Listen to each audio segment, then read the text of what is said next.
मंत्री संजय शिरसाट यांनी अभिजित दिपके यांच्या कुटुंबियांची भेट घेतली. छत्रपती संभाजीनगरमधील वाळूज येथील अभिजित दिपके यांच्या घरी शिरसाट गेलेले आहेत. त्या ठिकाणी त्यांनी भेट घेतली. धर्मेंद्र प्रधान यांनी राजीनामा दिल्यानंतर आंदोलन मागे, अशातच मंत्री संजय शिरसाट हे मात्र दिपके यांच्या घरी पोहोचले.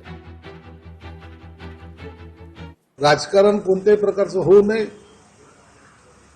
राजकारणाची त्याला किनार लागू नये म्हणून मी सुद्धा त्या काळामध्ये दिपके कुटुंबाला कधी भेटलो नाही. हे माझी फॅमिलीतले लोक आहेत,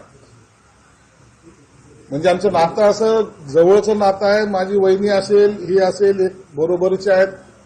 पालकमंत्री या नात्याने नाही, तर हे माझे नातेवाईक म्हणून सुद्धा यांना भेटणं, मध्ये जर आलं असतं तर त्याचं वेगळं राजकारण झालं असतं. कुणी काही आणखीन त्याचे कॉमेंट्स केले असत्या, म्हणून त्याला टाळण्यासाठी मधल्या काळामध्ये आम्ही भेट घेतली नाही. माझ्या मुलाने जे काही केलं ते त्याचं एकट्याने केलं नाही. त्याला सपोर्ट करणारा पूर्ण जाती धर्मातले गरीब श्रीमंत, हिंदू, मुसलमान, शीख या सर्व समाजातल्या लोकांनी त्याला मदत केली. त्याच्यामुळे हे त्याला यश मिळालेलं. आमची ही सध्याच्या भेट आहे.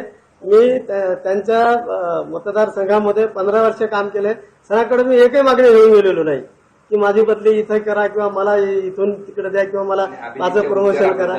आणि साहेब आलेत ते त्याच्याबद्दल मी साहेबांना धन्यवाद देतो. सर, तुम्ही विचारपूस करायला आलेत ते माझ्या घरी. मी त्यांच्या टीव्ही बद्दल बघितलं की ना त्यांचंही समर्थन आंदोलनाला म्हणजे झालं बाबा, चुकीचं झालं म्हणून मलाही बरं वाटलं की नाही बाबा आपल्याला कोणीतरी सपोर्ट केला. इथून मला घरूनही तिकडनं माहेरून फोन यायचा, मिल करण्याचं नाही साहेबांचं स्टेटमेंट चांगलं आलं आणि त्या तुझ्याकडनं आहेत साहेब. म्हटलं ते असणारच ना, म्हटलं कारण 88 पासून आम्ही ओळखतो त्यांना. माझी मैत्रीण त्यांची भाऊजाई आहे तेव्हापासून ओळखतो. आणि विजयाताई हे आम्ही सोबतच्याच आहेत, कारण आमचं आधी खूप येणं जाणं होतं सारखं मिल कॉर्नरला. त्या कधी मिल कॉर्नरला आले की आमची भेटी गाठी नेहमीच व्हायच्या. आणि सिद्धांत केजी पासूनच ओळखीचा आहे. खासदार संजय राऊत यांनी धर्मेंद्र प्रधान यांच्या राजीनाम्यावरती प्रतिक्रिया दिली. युवा शक्ती पुढे मोदी सरकारला झुकावं लागलं असं राऊतांनी म्हटलंय. मोदींसारखे लोक जेव्हा झुकवले जातात तेव्हा हिटलरला झुकवल्याचा आनंद होतो असं राऊतांनी म्हटलंय. नक्कीच युवा शक्ती पुढे 12 वर्षामध्ये मागच्या मोदींचं सरकार,